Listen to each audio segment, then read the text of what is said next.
آپ نے تحریر فرمایا کہ ایک سوال یہ کہ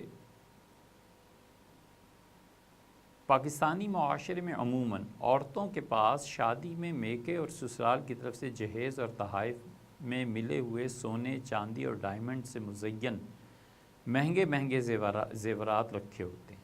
بالکل ٹھیک ہے، اس طرح سب زیورات ملا کر عورت صاحب نصاب ہے، لیکن اس کی کوئی آمدنی نہیں۔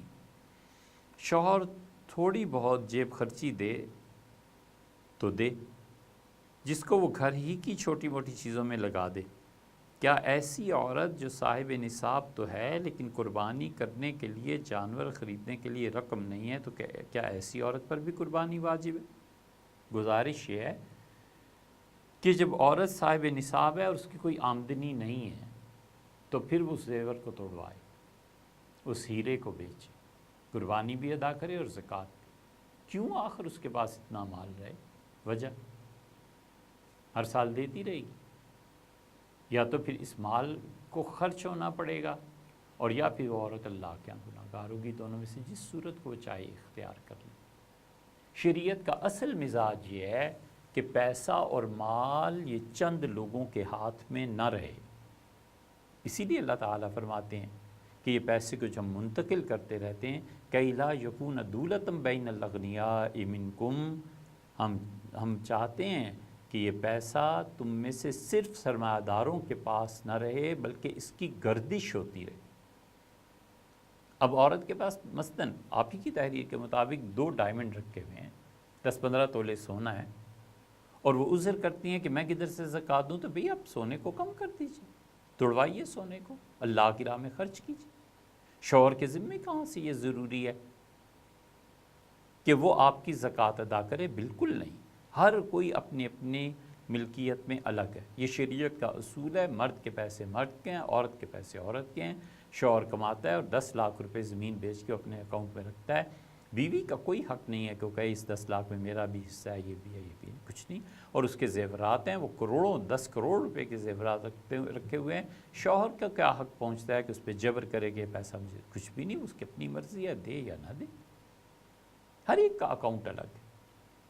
اس لیے جو آپ نے تحریر فرمایا ہے کہ جو تھوڑی بہت جیب خرچی انہیں ملتی ہے اور گھر کی چھوٹی موٹی چیزوں میں لگا دیتی ہیں، تو جن چھوٹی موٹی چیزوں میں لگانا ہے نا، اگر وہ ان کی ذمہ داری ہے نہیں ہے تو نہ لگائیں۔ بالکل صاف اور کھری بات کہ جب ان پہ صاحب نصاب ہونے کی وجہ سے زکوٰۃ فرض ہو گئی، اپنے زیورات کو کم کریں، بیچیں اس کو، اور اس سے زکوٰۃ، اور اسی طرح قربانی کا۔ پھر آپ نے ارشاد فرمایا کہ اس عورت پر قربانی واجب ہے، تو قربانی کے جانور خریدنے کے لیے شرعی اور قانونی کیا صورتحال ہوگی؟ اس عورت پہ قربانی واجب ہے تو وہ اپنی طرف سے اللہ کے حضور میں ایک نظر ایک قربانی پیش کریں گی، چاہیں تو وہ بکرا دمبا وغیرہ لے لیں، اور چاہیں تو کسی بڑے جانور میں ایک حصہ ڈال لیں، دونوں طرح اللہ نے انہیں اجازت دی ہے۔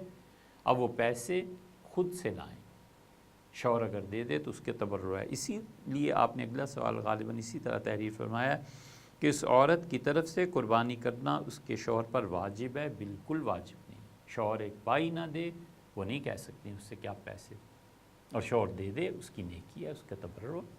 شوہر پہ واجب ہے، فرض کر لیجئے اس کے پاس ہیرے رکھے ہوئے ہیں، اس کی کچھ جائیداد ہے اور کیش ہے نہیں، اب قربانی کا کیا کرے؟ تو بیوی دے دیتی ہے، کہتی ہے لیں اس سال آپ مجھ سے پیسے لے لیں، قربانی کر دیں۔ عورت کے ذمہ واجب کچھ بھی نہیں، کیوں وہ شوہر کو پیسے دیں؟ یہ تو اسے سوچنا چاہیے نا کہ قربانی کے لیے پیسے مجھے کہاں سے لانے ہیں اور میں نے کیا کرنا ہے۔ اب اس کی ایک مثال دیکھیں، فقہا نے لکھا ہے کہ شدید گرمی میں مزدور روزہ رکھے یا نہ رکھے۔ پھر وہ کہتے ہیں کہ ہم اس کی ایک اور مثال بھی آپ سے عرض کریں گے کہ انسان پہ انفرادی طور پر کیا ذمہ داری ہوتی ہے۔ فقہا کہتے ہیں کہ جو مزدور اسے پتہ ہو کہ شدید گرمی میں روزے آئیں گے، جون، جولائی وغیرہ وغیرہ، تو 11 مہینے جو مزدوری کرتا ہے اسے چاہیے کہ اتنا بچا کر رکھے کہ رمضان کا مہینہ اگر وہ گرمی میں مزدوری نہیں کر سکتا تو پیسے رمضان کے لیے رکھے بچا کے، تاکہ وہ رمضان میں روزے رکھ سکے۔ اور اگر اس نے اپنی کوتاہی اور غفلت کی وجہ سے اتنا سرمایہ پس انداز نہیں کیا تو رمضان کے روزے چھوڑ دینے کی وجہ سے اللہ کیا گناہ گار ہوگا۔ یہ تو اس کی اپنی منصوبہ بندی ہے، اسے چاہیے کہ پیسے بچائے کہ سال بعد کیا کرنا ہے۔ تو بہت سی چیزیں فرد پہ عائد ہوتی ہیں۔ اب آپ اگر یہ کہیں کہ مہنگائی اتنی ہو جاتی ہے اور مزدور بچا نہیں سکتا اور یہ تو پھر ساری حکومت کی سطح کی باتیں ہیں، پھر حکمران بھی گناہ گار ہوتے ہیں جو ظلم کرتے ہیں کہ اپنے لیے ساری مراعات اور عوام کا پیسہ اور عوام سے لیا ہوا ٹیکس، ان کا خون نچوڑ کے اپنی تعیشات میں استعمال کرتے ہیں۔ حضور اقدس صلی اللہ علیہ وسلم نے اسی لیے فرمایا تھا، مشکات شریف کی روایت میں آتا ہے، آپ نے فرمایا حکمران کے ظلم سے بٹیرا اپنے گھونسلے میں مر جاتا ہے۔ بٹیرا ایک چھوٹا سا جانور ہوتا ہے، لوگ کھاتے بھی ہیں اسے، عام طور پہ پہچانا جاتا ہے۔ بادشاہ کا ظلم، حکمرانوں کا ظلم اسے موت کے گھاٹ اتار دیتا ہے۔ اس کے اتنے غیر معمولی اور مخفی اثرات ہوتے ہیں ظلم کے کہ جانوروں تک کو ان کے ظلم سے پناہ نہیں ملتی۔ اسی کی ایک دوسری مثال سمجھ لیں، فقہا نے لکھا ہے کہ آندھی چل رہی تھی اور اس آدمی نے اپنا منہ کھلا رکھا اور مٹی کے ذرات کثرت سے اس کے حلق سے نیچے اتر گئے، تو کہتے ہیں کہ یہ اس کا روزہ ٹوٹ گیا اور گناہ گار یہ خود ہوگا، اور وجہ اس کی یہ ہے کہ اسے عقل نہیں تھی، سمجھ نہیں تھی کہ منہ کو بند رکھنا چاہیے، روزہ ہے۔ یہ فرد کی ذمہ داری ہے۔ اسی طرح خاتون ہے، ان کی طرف سے شوہر کا قربانی کرنا کوئی بات، وہ نیکی ہے، تبرع ہے، اچھا ہے، بہتر ہے، دل جوئی ہے، ایک دوسرے کے ساتھ تعلق ہے۔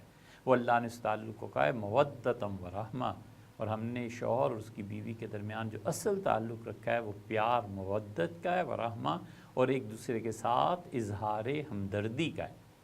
شوہر کرے بہت اچھی بات ہے، نہ کرے اس کو کچھ نہیں کہا۔ بیوی دے دے شوہر کو ویسے بہت اچھی، نہ دے اس کو کچھ نہیں کہا جا سکتا۔ یہ تانا بھی دینا کہ آپ کے پاس اتنے پیسے ہیں اور آپ مجھے نہیں دیتے، یہ محبت کے انداز میں تو شکوے کے انداز میں جائز ہو سکتا ہے، لیکن لڑائی کی بنیاد یہ جملہ بن جائے بالکل جائز نہیں ہے۔